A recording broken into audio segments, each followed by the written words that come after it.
Welcome back to The Income Generation, the show where we strive each week to bring you answers for that period in your life when you're either in or approaching retirement.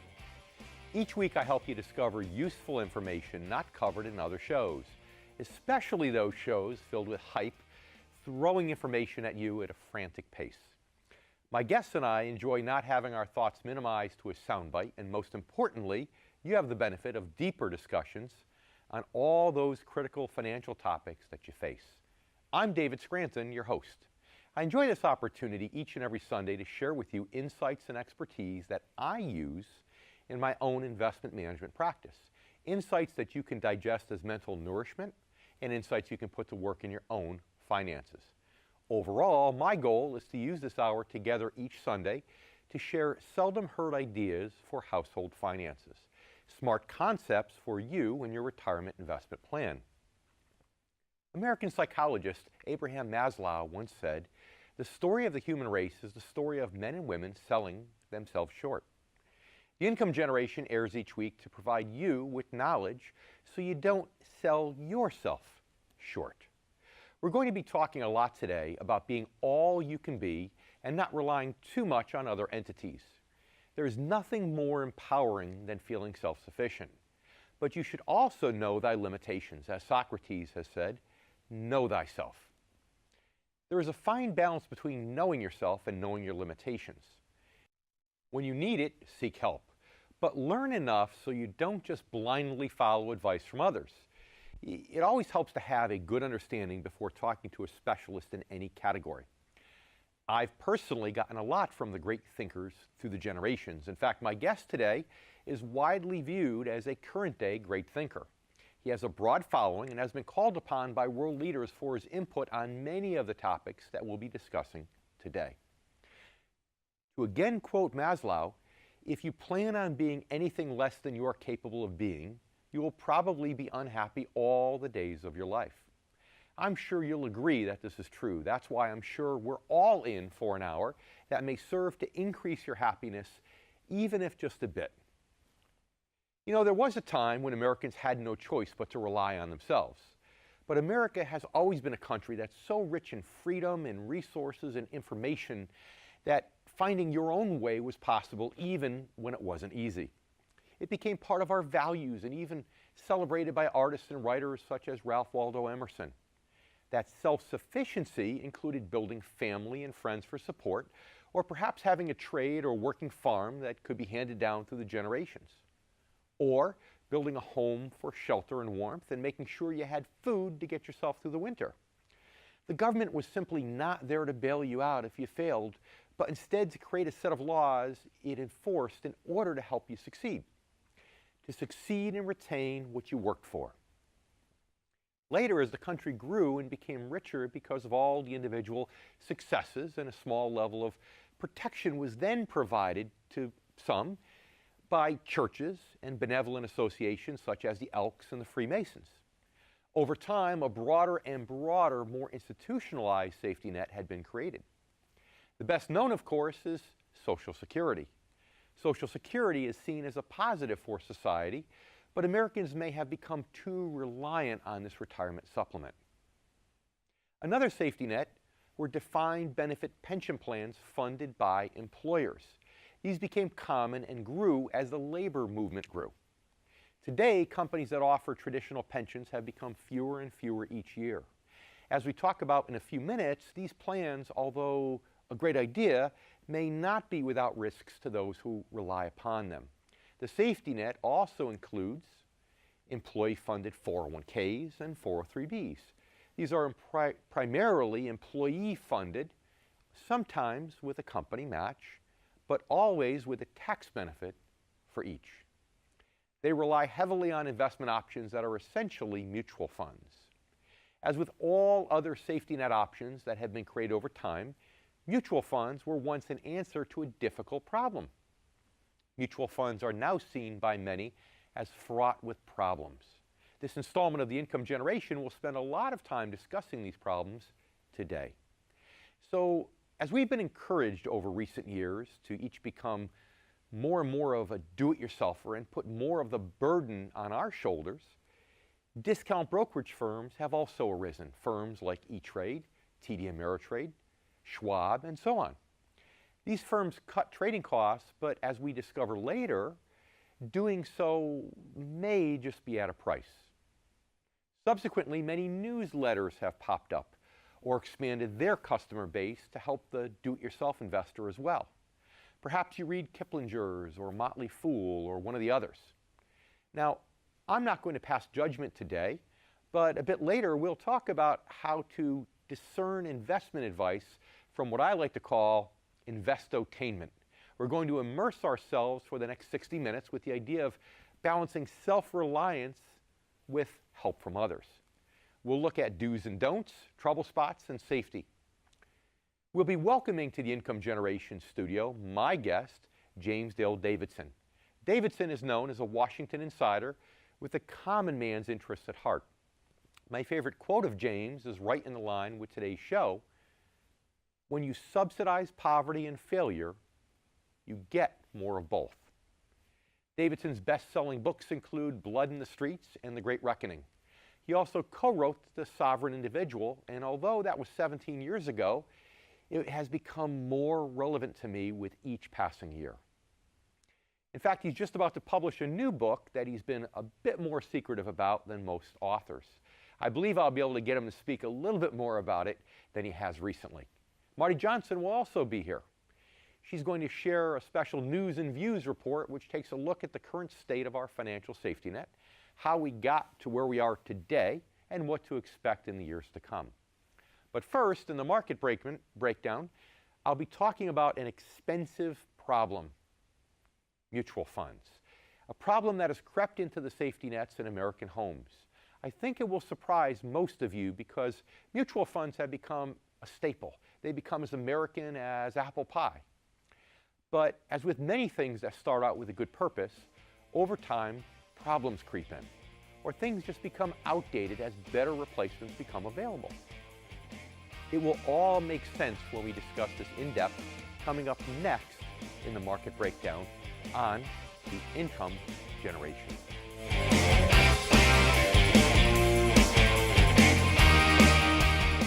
If you're not using someone who's well-trained in fixed income and you're born before 1966, it may just be time for you to break up with that advisor and move on. I would suggest someone who will care for you through these important years of your life. If you need help finding someone, call or write us. I'd also like to remind you of the special report entitled The Income Generation. This is available free to you, our loyal viewers, online. If you haven't downloaded your report, pick it up after the show.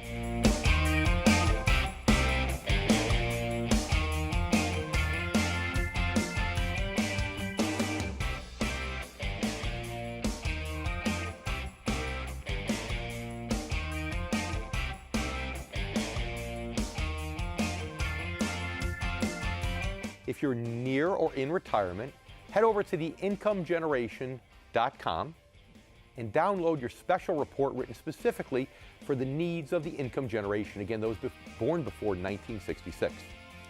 I'm David Scranton, and you've been watching The Income Generation.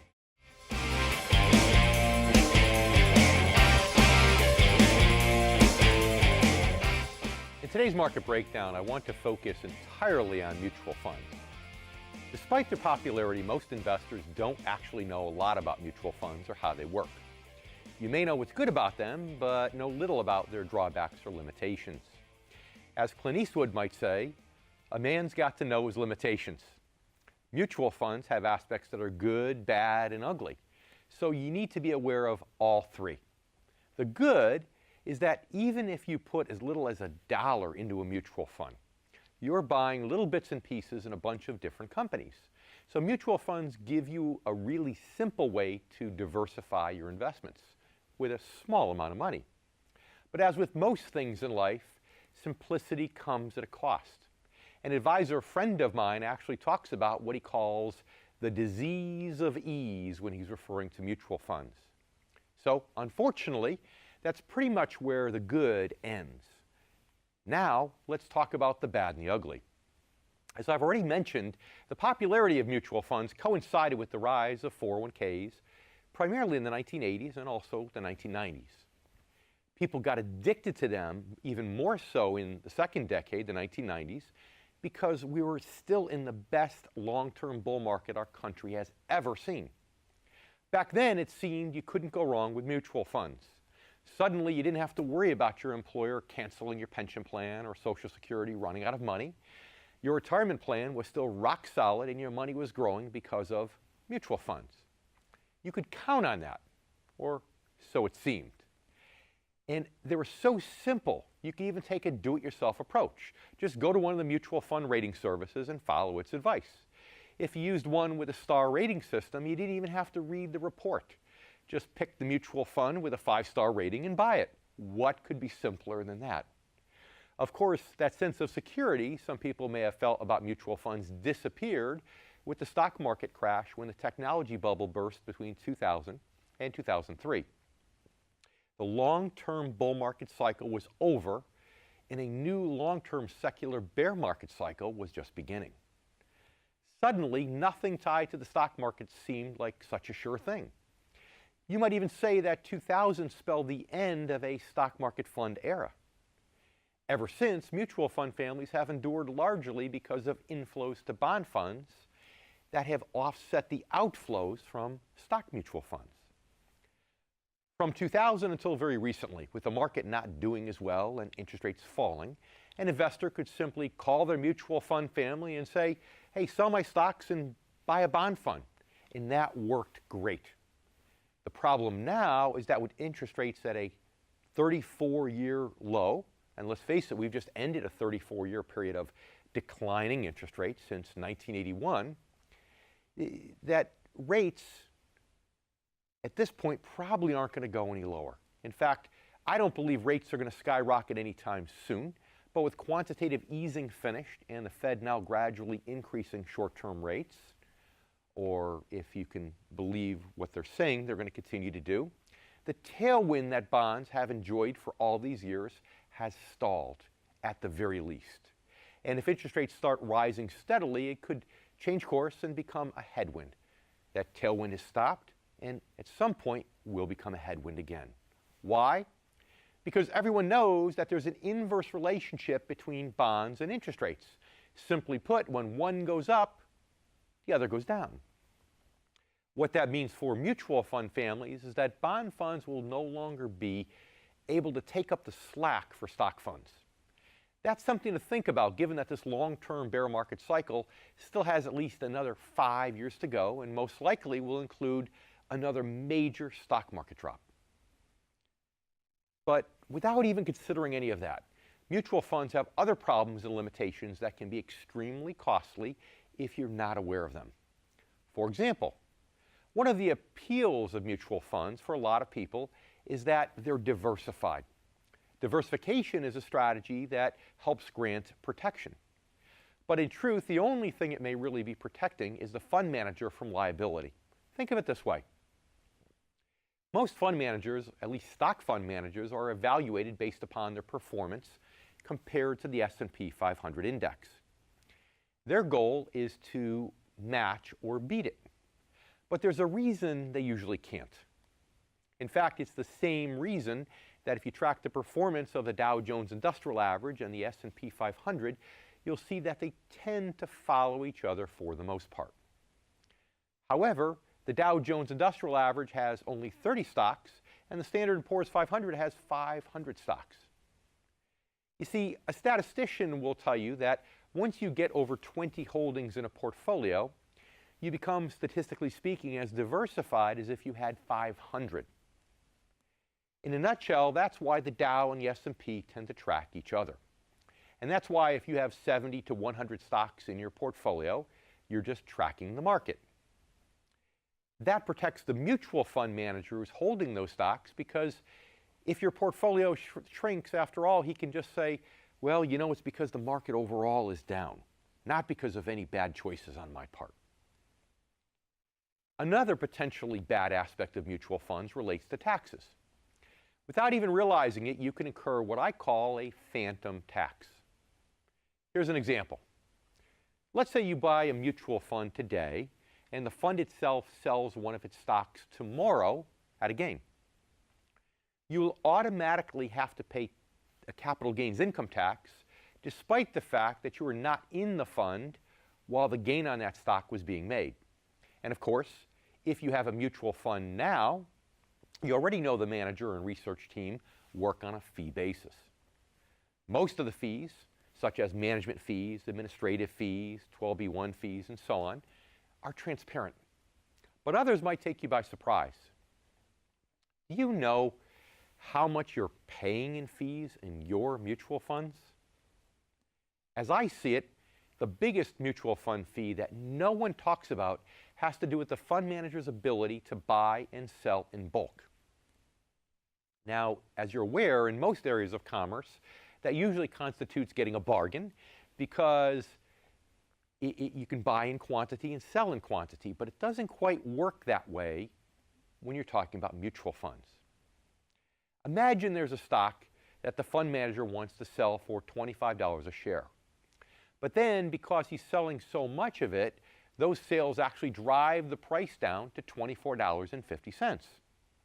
This makes the average sales price $24.75.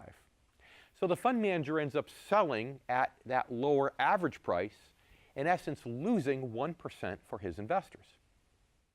But then it gets worse, because the fund manager ultimately has to reinvest that cash by buying another stock. Now let's say that other stock happens to also be costing $25 a share. Now he'll end up driving up the average price and paying an extra 1% for it for the same reason. Now, let's assume the average mutual fund manager has a 100% turnover in a year, meaning that they sell, on average, every holding and replace it once a year. So as they turn the portfolio over, in my example, that represents an extra 2% hidden fee or drag that they now need to try to overcome to beat the Standard & Poor's 500 index. And, as I already pointed out, they already can't beat it. So ultimately, this 2% drag ends up being another intangible cost, which is even bigger than all of the tangible costs put together.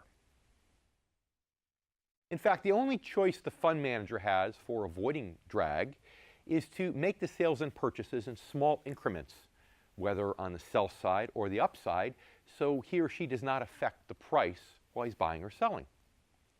But that's where things can get ugly, because it means that he's unable to buy and sell when he wants to, or that he's stuck holding money in cash for a period of time. And let's face it, having uninvested money in a mutual fund is another drag, because not earning anything at today's interest rates. This also happens to be when the fund manager has to deal with the whims of the average investor. Now, this is potentially dangerous because the truth is, as much as it may hurt to hear it, that many people just aren't hardwired to be good investors. That's why the average investor is often accused of buying when the market is high after they've seen a big run-up and they finally feel confident, and then subsequently selling after the market's been beaten up and they're discouraged. They end up doing just the opposite of investing's golden rule, which is to buy low and sell high. Unfortunately, that's just human nature. Knowing this, the fund manager has to sell when the market is dropping in order to come up with cash for redemptions. Also, just like everyday people, a lot of fund managers aren't wired to be good investors either. And even if they are, they can often fall into the common habit of focusing on not losing rather than focusing on winning. Again, this is just human nature. For example, this is why quitting smoking is so difficult for so many people. Perhaps you can relate, or know someone who could relate. They go around thinking all day long, I can't have a cigarette, I can't have a cigarette, I can't have a cigarette.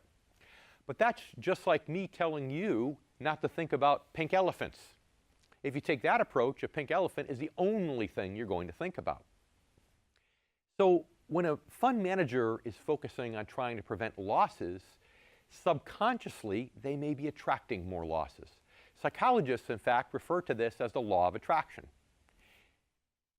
In addition to all these issues, which are just byproducts of human nature and the way the financial markets work, there are certain mutual fund practices that investors need to be aware of, in my opinion. You probably know that most mutual fund families have both well-performing funds and poorly performing funds. Have you ever wondered why, when mutual fund families tout a great track record, you can't seem to find the ones with bad track records? The reason is simple.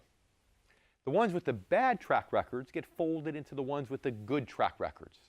They simply disappear and no longer exist. Now imagine if you could do that with your own money, with the stocks that go down, and just forget about it. Unfortunately, it doesn't work that way. Then there's something called front running. This is when they have a high-performing fund and a low-performing fund in the same family. The manager buys stocks in the high-performing fund first and then in the low-performing fund afterward. The purchase of these stocks in the low-performing fund works to drive up the price of these shares in the high-performing fund and makes this one look even better. So now if the bad fund is folded into the good fund, well, that's just icing on the cake. Another common practice is called window dressing. This is based on the fact that there is something to be said for keeping investors happy by having what we call good-looking stocks. So the fund manager tries to make the fund look good when he publishes a list of holdings at the end of each quarter. If a stock gets beaten up and gets a bad publicity in a quarter, the fund manager may not want to sell it while it's down. But he does not want to call attention to it either. So he window dresses his quarterly disclosure. That means he sells the bad-looking stock at the end of the quarter and replaces it with a good-looking stock. But then on the first or second day of the new quarter, he sells the good-looking stock and rebuys the bad-looking stock, hoping it will rebound. The idea is that he wants to present a portfolio at least that looks good, even if it only tracks the market or performs below the market. Psychologically, it looks good to you as a client, and you may be more inclined to be optimistic instead of disappointed. And you may also be more inclined to keep your money with the fund and the fund manager, or perhaps put even more money into the fund. Now, none of these practices are technically illegal, and none of these drawbacks or limitations are the result of trickery or deception. But they are definitely things that you should be aware of when weighing the popularity and simplicity of mutual funds against other factors. You need to take into account not just the good, but the good, the bad, and the ugly.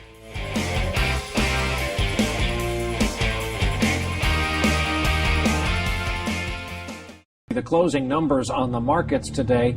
At one point, the market fell as if down a well, over 700 points. Apple shares were just getting hammered this morning. We're down by between 3 and 4.5% generally across these markets. Let's talk about the speed with which we are watching this market deteriorate. We're red everywhere, essentially, down by 4-5%. We're down over 16%. Dow at the same time has fallen about 18%. The stock market is now down 21%. Because we're now down 43%. What in the world is happening on Wall Street? Finally, there is an alternative. Read David J. Scranton's groundbreaking new book, Return on Principle: 7 Core Values to Help Protect Your Money in Good Times and Bad. Discover practical solutions to the financial challenges facing today's generation of retirees and near retirees. Learn the truth about Wall Street, the financial media, and the secrets they try to hide from everyday investors. This isn't just another book about investing.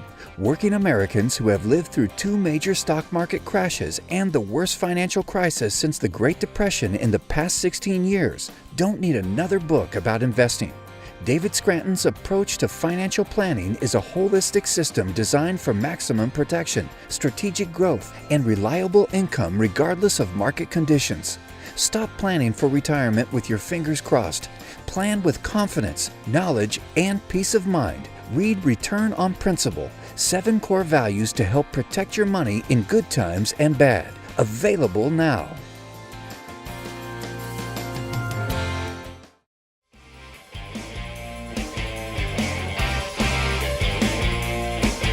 Welcome back to The Income Generation. As promised, we are here today with great American thinker James Dale Davidson. He is the author of The Sovereign Individual, editor of Strategic Investment Newsletter, contributor to the Financial Intelligence Report, and also a founding director of Newsmax. James, welcome to the show. Glad to be with you. Good. I'd like to hear from you for a moment about why you initially wrote the book and why the book seems even more relevant today than perhaps it was 17 years ago. Well, I think maybe today more of the things that we envisioned have come to pass, and it's easier for people to see that we knew what we were talking about or that we were thinking along the right lines. I wrote this book with Lord Rees-Mogg, who is now deceased, unfortunately, but we were trying to shed some forward vision on the way the world was destined to change. And I thought that basically that the move toward microprocessing was going to lead to micro-production and the miniaturization of things rather than the mass production, which was the characteristic of the 20th century, taken to its epitome in China when everybody had a one-size-fit-all clothing.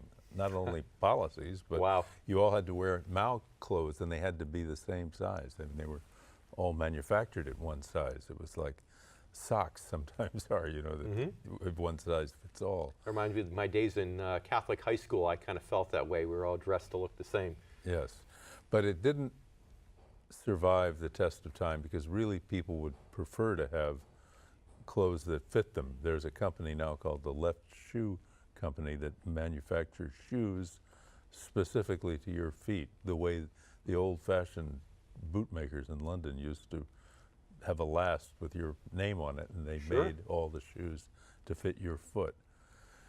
And this is the coming way in the world. We've changed. We now have 3D printing that can manufacture all kinds of things specifically to order. Let me ask you, how much of that do you think is due to the baby boomers? You know, the baby boomers want things that are custom for them. What's your thoughts? I think the baby boomers, of which I am an incarnate example, were the last generation who could grow up being spoiled by the myth that America is the richest country in the world, which we used to hear. I used to hear this all the time when I was a kid. Are you saying it's a myth now, or was it a myth long ago? It was true then. It's not now.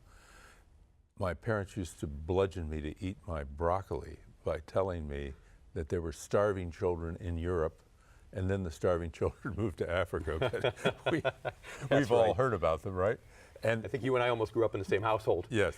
So I had to eat my broccoli, and I did take seriously this idea that we were the richest country in the world, and it seemed like there was a lot of fat in the land that took a little of the edge off of life, that my father's generation, who grew up in the Depression, did not feel this easy attitude toward things. And it now seems like his view was right when we see the world collapsing into deflation as it is. Changing gears, I know you've told me in the past your concerns about China and so on, but I'd like to focus on the United States, because I know you also have concerns about the markets, the stock market here in the United States. And I'd like to take the last 3 minutes or so we have to talk about, you know, our viewers are always hearing me talk about the concerns about the U.S. market, but I'd like to hear directly from you why you're so concerned about the current levels. Well, I think it goes back to something very basic, which is that if you go back 4 or 5 years and look at the revenues of companies, their top-line revenues and their actual profits, which we would count as the profit as money that you make that's left over after you've met your costs, that you could walk out the door with without being arrested, right? Sure, that's right. So they have not grown at all, while the stock market, if you look at the price of the shares, has gone staggeringly higher. And I think that you can't continue to financially engineer higher stock prices made on fictitious money, or what Marx in one of his lucid moments called fictitious capital. Last 10 seconds.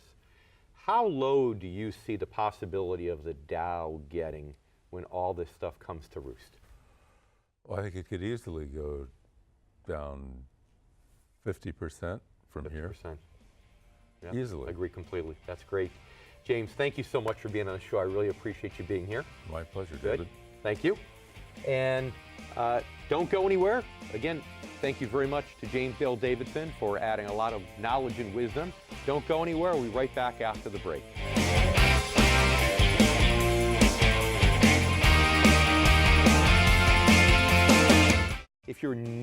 in retirement, head over to theincomegeneration.com and download your special report written specifically for the needs of the income generation, again, those born before 1966. I'm David Scranton, and you've been watching The Income Generation.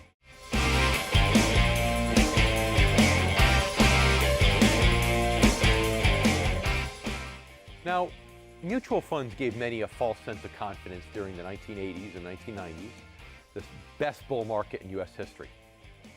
The reason being is that they did an adequate job even for those with limited knowledge. Since then, however, many more investment tools and sources of information have become available. But in some ways, these also create an illusion that we know enough to be 100% self-reliant in our finances. Now, some of these are worthwhile, and some I think were created to line the pockets of companies and publishers.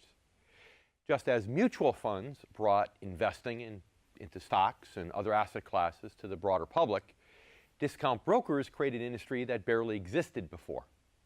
An industry where almost anyone with $500 or more can open up an account and start trading. These firms make money on commissions from trades, so their goal is that you trade often. Now, we've all seen the online discount brokers run commercials with people sitting in front of their computer. These folks are usually happy and pumping their fists in the air because presumably their trades did very, very well.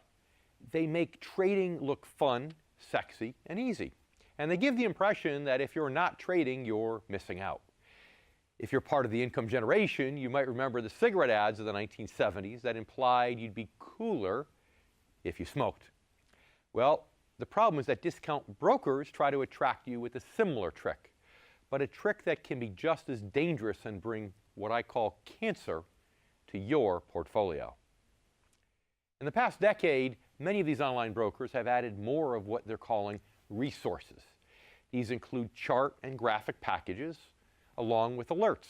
They seem to suggest how can anyone go wrong with such a colorful array of price charts, complete with stochastics, candlesticks, Fibonacci numbers, and MACDs. Well, when you're trading against firms with much greater resources and experience, the chance of you becoming that happy guy sitting poolside with his laptop saying booyah is very, very slim. I mentioned books and newsletters earlier. Now, I've gotten a great deal of understanding from the books I've read, and many newsletters are excellent. In fact, they serve a different purpose because they are current, and if the author knows his or her stuff, they can cause you to look at things that you may just have missed. But be careful. Some newsletters are in the business of selling investments. Others are in the business of selling newsletters. The ones in the business of selling investments are easy to recognize. They're pushing products, and clearly they're biased. Those that are just in the newsletter business can also be spotted. They're more often selling sizzle and secret ideas. Why? Because sizzle sells. They often try to scare you one month and make big promises the next. Read them for entertainment if you'd like, but give them as much credence as the radical papers you see on the checkout line at the grocery store that claim that Elvis is still alive and living in Mars. It's entertainment, but please don't invest solely based upon them. Know who is publishing what you read. I own a registered investment advisory firm. My fiduciary responsibility is to you, my client, and it is required in everything that I write and every word you're hearing on my program. I've personally read my guest, James L. Davidson's Strategic Investment Newsletter, and I find that its forward-looking global focus keeps me sharp on international issues. So now the question becomes, where is that balance between doing it completely yourself versus eliciting some help from others? Also, how much knowledge do you need just to determine what's real and not real from different sources? In my mind, newsletters were initially a medium that dug a little deeper than magazines or newspapers. They initially provided the right questions to ask. Since they know everyone's circumstances are different, their aim was to provide you with a better understanding for when you spoke to an investment professional. But regardless of whether you're dealing with financial advisors, reading newsletters, or looking at charts at a discount brokerage firm, how you find the line between what's enough versus what's not. And how do you do that if you're working with a financial advisor? Also, how much extra do you need to go it completely alone without leaning on anyone else?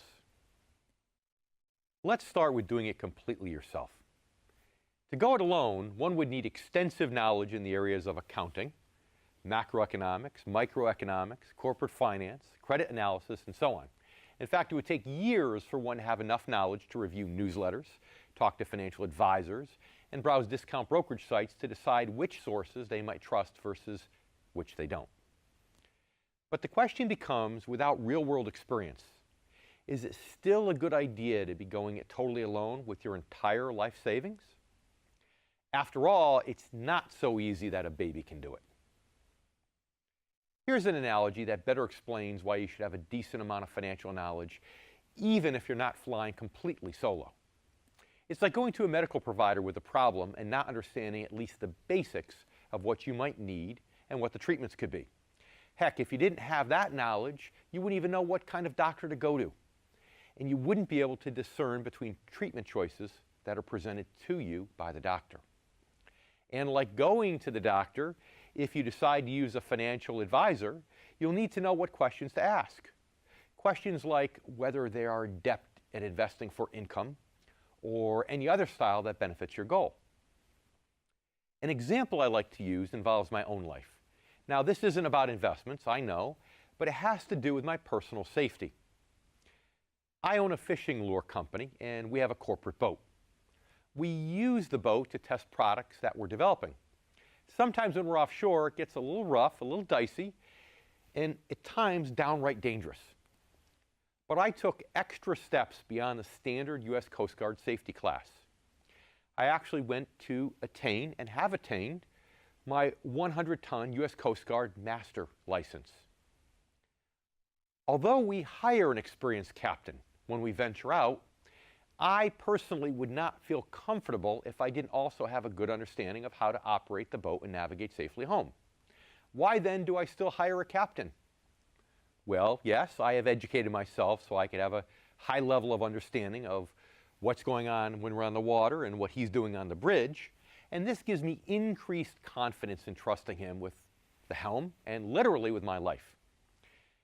So I may have all of the credentials, but let's face it, he has much, much more real-life experience. He's seen more on the water than I will ever see. Now, this is important. I urge you to do the same with those things that you don't get a second chance at. No one should outlive their money. And at an advanced age, you certainly do not want to unretire. So how do you stay abreast of all that's available? Know the risks and comprehend them enough to make informed decisions? Well, you're tuned into the income generation, so that's a great start. And as I said before, there are very good books and newsletters, and even some radio shows that aren't half bad. But I caution you to know the bias of the authors and others involved. More on this in a minute. In addition to all that, there are also not-for-profit educational programs. One not-for-profit that I'm personally involved with is the Scranton Academy for Financial Education, or SAFE. The instructors at SAFE are certified in their fields and share conventional knowledge about personal finances. They provide wisdom at an easy-to-understand level that you may not get in many other places. These can be great ways to become more self-sufficient with investment decisions. But I'd caution anyone who wants to go it completely alone. Despite what you see on the commercials for a certain discount brokerage firm, it's not so easy that a baby can do it. I want to thank James for spending some time with us today and talking about the necessity of taking your personal finances into your own hands. I also look forward to his new book. You might also look for his newsletter, Strategic Investment. In addition, I want to thank Marty Johnson for her report on mutual funds. We have more investment choices to choose from now than ever before, and yet the confusion that many choices creates allows for many of you, many investors, to overlook huge pitfalls with some of them. Marty always manages to tie a lot of useful information together, increasing understanding, And I've already heard from many income generation viewers that they want to thank her for filling some of the knowledge gaps that they didn't even know they had. Next week, we have a man who needs no introduction joining us. Yes, T. Boone Pickens will be here. I've been looking forward to getting him on the show to discuss oil and investment alternatives, and he'll be in town to join us. You will not want to miss this episode of The Income Generation. Now, if you haven't signed up for a complimentary special report entitled The Income Generation, which allows readers to discover many answers to their investment questions, get it today by signing up now at theincomegeneration.com. At the same time, you can begin receiving free alerts from Sound Income Strategies. We love getting your calls, so if you'd like, use the number on the screen and let us know what else we can do for you. Get your questions answered and discover what other resources Sound Income Strategies can make available to you. Well, that's all for our show today. I'm David Scranton, and you've been watching The Income Generation. We'll see you all again next week.